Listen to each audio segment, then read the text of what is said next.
So, okay, let's continue our work. So, to clean it up a little bit,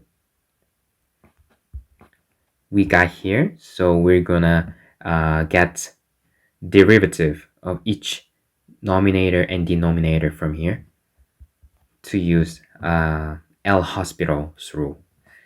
So let's write it here. When y goes 0, this denominator would be 2 times y, right? And let's write it separately. So we saw that when fx equals ln x, yeah, we decide to call it ln in the last video to make it like brief to pronounce. And this was like this, right? And we dealt about it in the previous video. So let's just use it here. So in this case, x equals this part, right?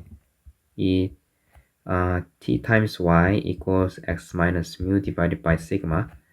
So we can tell that this part will come out. But the reason why it becomes 1 in the denominator is the derivative of x equals 1, right? So like technically we can say if ln gx here, and we get the derivative of this form, it becomes gx divided by g prime x. So thinking about it, we know that this part will come out as denominator, and in the numerator part we can see that the derivative form of this will be there. So let's do it. So this part will be here in the denominator, and on nominator we get the form of derivative, right? So we get it, and this would be, because we're dealing with the variable y, this would be t as x minus mu divided by sigma times e ty x minus mu divided by sigma, like this. And let's permute this. Let's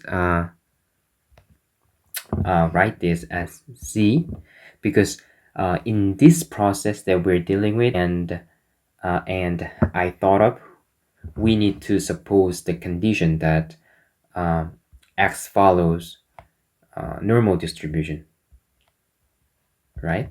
But technically in central limit theorem, x doesn't have to be like it doesn't have to follow normal distribution.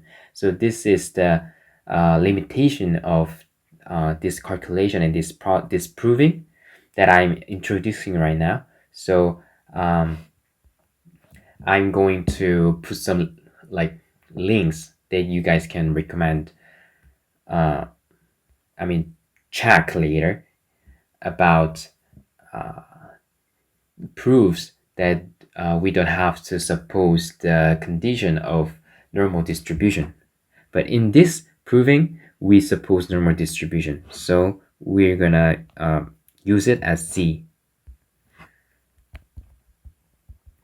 So it would be something like this, and y, and this part would be t times y z, and the upper part, nominator would be t times z times t times y z.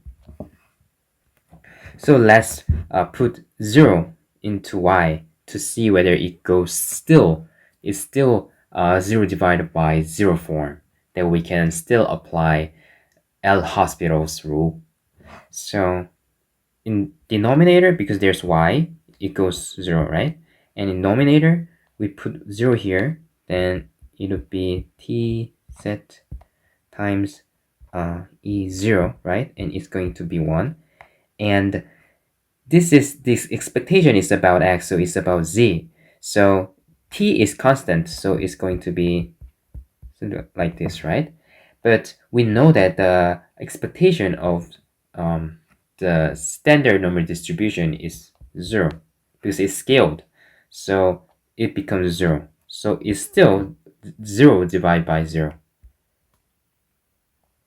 So we can still apply again L'Hospital's rule. So let's get derivative again. So this part is going to be 2 times, we get derivative here, times e by z, and plus we get derivative here. So it's going to be tz e tyz. And denominator would be t times z, again t times z, and tyz. It'll be something like this. So yeah, so it's the process, and now we put 0 again to see the result. So when we put 0 into y, this part is going to be 1, and this would be expectation 1, so equals 1. So this would be 2 plus goes 0, this part goes 0, so this whole part would disappear. So 2 plus 0 as denominator, and nominator we put 0 here, so it's going to be, this part is going to be 1, and this part will go t squared and z squared, right? And t is constant here, so it would be